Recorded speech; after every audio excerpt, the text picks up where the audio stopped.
Hello everyone, ICT virtual classes में मैं योगेश खेमने आपका स्वागत करता हूँ। क्या आप जानते हैं हम लोग यहाँ पर पढ़ रहे थे एवरेज स्पीड के बारे में, औसत चाल के बारे में। इस टॉपिक में थोड़ा सा आगे चर्चा करते हैं एंड बात करते हैं इस पे प्रश्न पर, न्यूमेरिकल पर।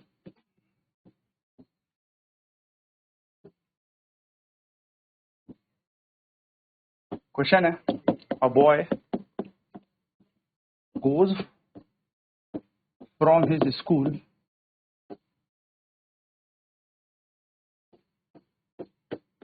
टू होम, या मैं इसको थोड़ा सा चेंज करता हूँ, from his home to school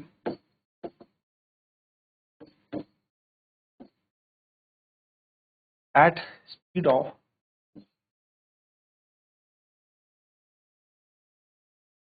60 kilometer per hour and returns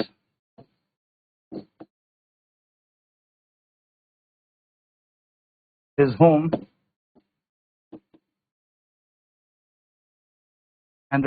home at speed of 40 kilometer per hour.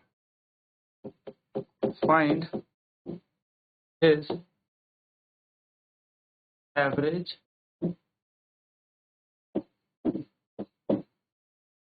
speed। ठीक है, तो क्या कह रहा है क्वेश्चन कह रहा है, एक लड़का जो है वो अपने घर से स्कूल जाता है 60 किलोमीटर प्रति घंटे की चाल से, और फिर वापस अपने घर आता है स्कूल से 40 किलोमीटर प्रति घंटे की चाल से। आप उसकी औसत चाल निकालिए, एवरेज स्पीड बताइए। तो माना लड़के के घर से लड़के के स्कूल तक की दूरी हमने डी मान ली। कितनी मान ली? डी डिस्टेंस मान ली। तो इतना तो तय है कि अगर घर से स्कूल तक की दूरी डी है तो घर तक की दूरी भी डी ही होगी। तो हम यहाँ पे कहेंगे distance, let distance from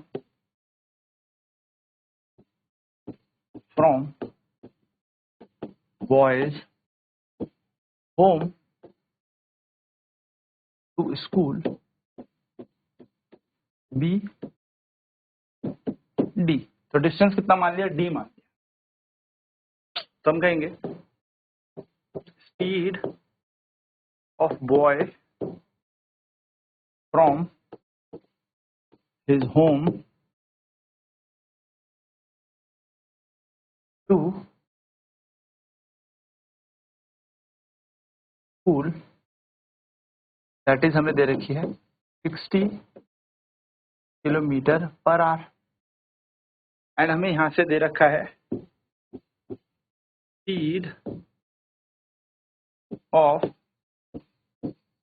boy from school to home is 40 kilometre per hour. तो हम टाइम मान लेते हैं कि टाइम कितना है। तो टाइम मान लेते हैं होम से स्कूल तक जाने का। तो हम लेते हैं let t1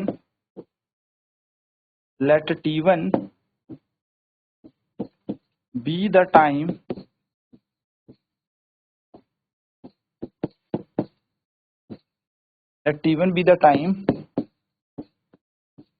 taken by the boy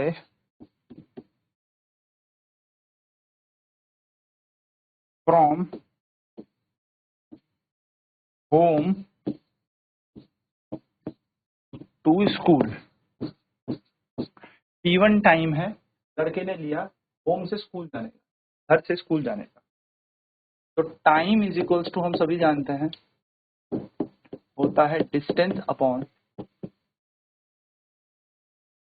speed. समय बराबर दूरी बटा चाल। तो टाइम 1 आ जाएगा हमारे पास, डिस्टेंस कितना है d और स्पीड है 60। इसको पहली इक्वेशन मान के रखो। Now let t2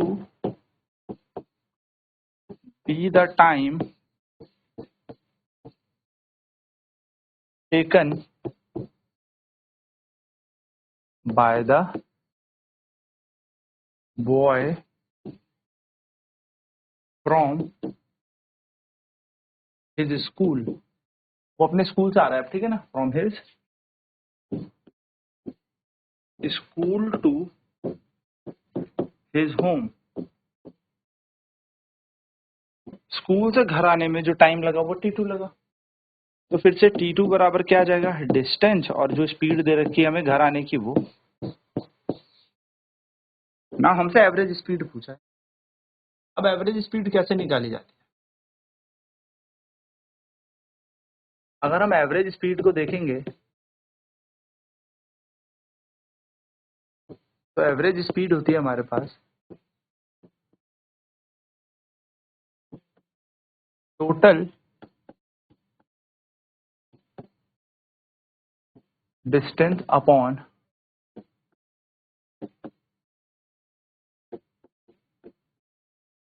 total time, यानी कि एवरेज स्पीड का फॉर्मूला होता है total distance upon total time. तो अगर हम यहाँ से total distance upon total time देखें तो हमारे पास क्या आ जाएगी, एवरेज स्पीड आ जाएगी हमारे पास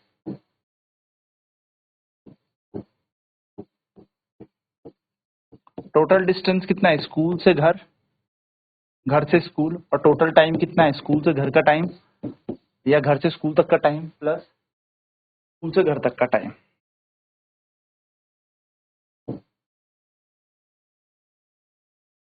तो ये बन जाएगा हमारे पास average speed is equals to 2d upon में d upon 60 plus d upon, तो एवरेज स्पीड निकल जाएगी 2d अपॉन में, पूरा एलसीएम लेते हैं तो d इंटू 60 और 40 का एलसीएम ले लेंगे तो 120, तो यहाँ आ जाएगा 2d प्लस 3d, तो एवरेज स्पीड आ जाएगी हमारे पास 2d into 120 whole divided by d plus 2 5d, d से d cancel,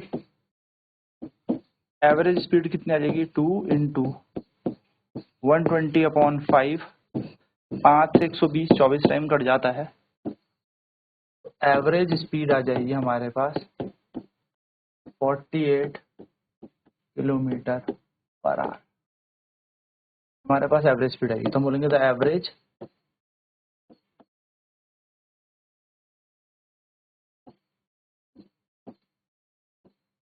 speed of the boy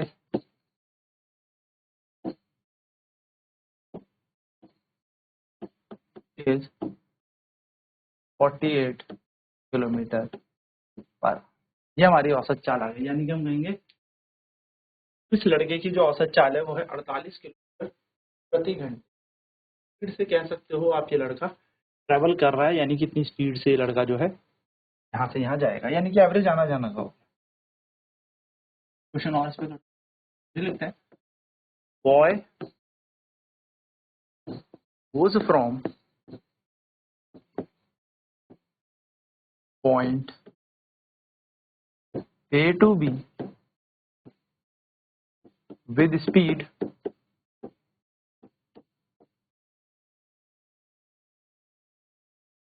v1 and same distance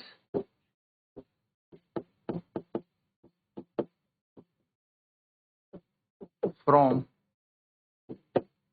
B to C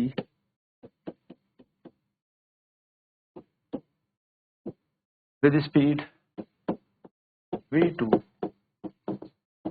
find his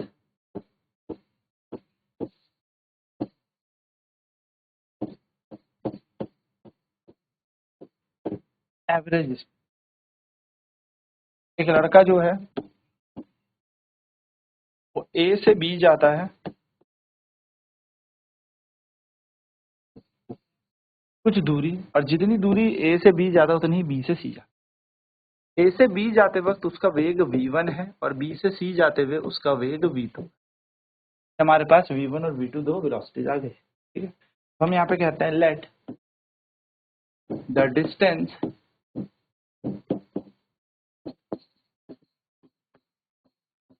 from A to B, मान लिया distance कितना है D है, एंड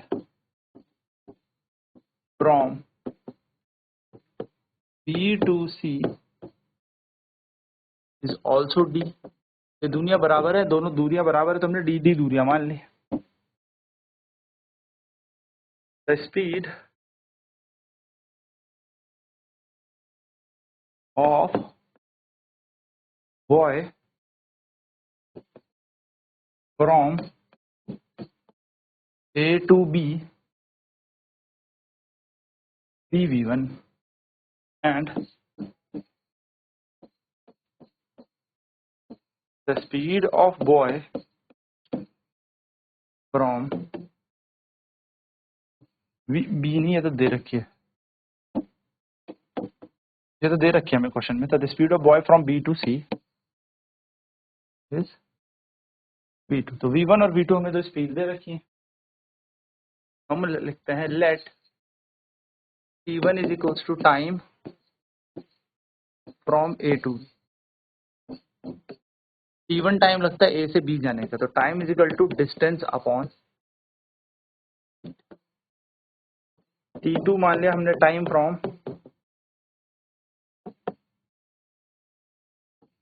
बी टू सी। तो t2 बराबर क्या आ जाएगा, डिस्टेंस अपॉन स्पीड। चलिए तो अब एवरेज स्पीड निकालते हैं। तो एवरेज स्पीड का फॉर्मूला हम सभी जानते हैं कि एवरेज स्पीड बराबर क्या होता है,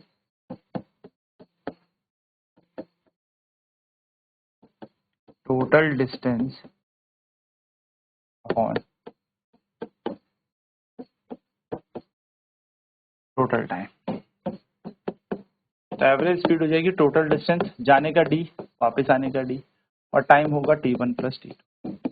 तो टोटल डिस्टेंस हो जाएगा 2d और टाइम हो जाएगा distance upon speed plus distance upon speed.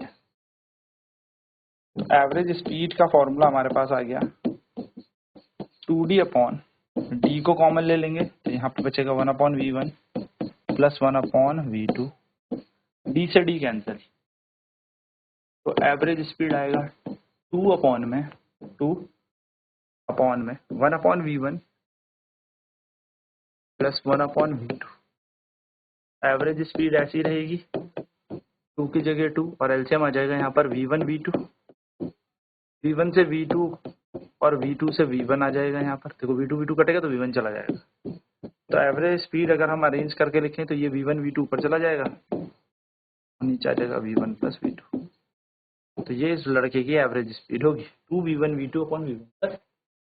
ठीक है, इस तरीके से हम इस प्रश्न को भी सॉल्व कर लेंगे। चलिए फटाफट नोट करते हैं, फटाफट से नोट करते हैं।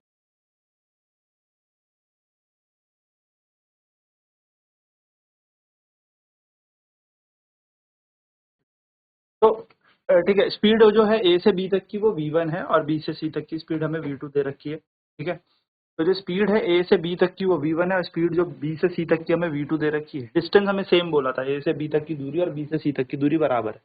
तो टाइम 1 आएगा डिस्टेंस अपॉन स्पीड, यानी कि t1 equal to D by v1, और टाइम 2 आ जाएगा बी से सी तक के लिए टाइम 2, दूरी तो डी ही थी, चाल थी v2, तो दोनों का टाइम हमारे पास आ गया। क्वेश्चन क्या कह रहा है, हमें एवरेज स्पीड निकालनी है। तो एवरेज स्पीड का फॉर्मूला होता है total distance upon total time.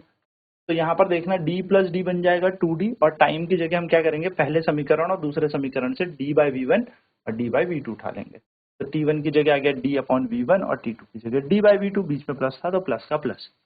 Not 2d ऐसे रहेगा, d को हमने कॉमन ले लिया तो बचा 1 upon v1 plus 1 upon v2। तो d से d कैंसिल हो गया, ये 2 ऊपर का ऊपर छूट गया, तो 2 upon 1 by v1 plus 1 by v2, जिसमें से हमने एलसीएम लिया तो v1 v2 हमारा एलसीएम आ गया इन दोनों का एलसीएम। तो v1 से v1 कैंसिल तो v2 ऊपर, v2 से v2 कैंसिल तो v1 ऊपर, 2 की जगह 2, ये v1 v2 ऊपर चला जाएगा, नीचे आएगा v1 प्लस v2। ये हमारी एवरेज स्पीड होगी इस बॉडी की। तो ये बेसिक सा तरीका है जिससे हमें एवरेज स्पीड का फॉर्मूला भी याद रखना, और एक शॉर्ट ट्रिक के तौर पे भी याद कर सकते हो कि अगर दो दूरियां समान होती हैं, दो डिस्टेंस सेम होते हैं और अलग अलग चाल से चले हुए होते हैं, तो 2v1 v2 upon v1 plus v2 से हम क्या कर सकते हैं, एवरेज स्पीड निकाल सकते हैं। आई होप ये कॉन्सेप्ट क्लियर होगा। नेक्स्ट क्लास में बात करेंगे वेलोसिटी पर कि क्या होता है वेग। तो आज के क्लास पे इतना ही। आईसीटी बच्चों क्लास में जुड़ने के लिए धन्यवाद। आपका दिन शुभ।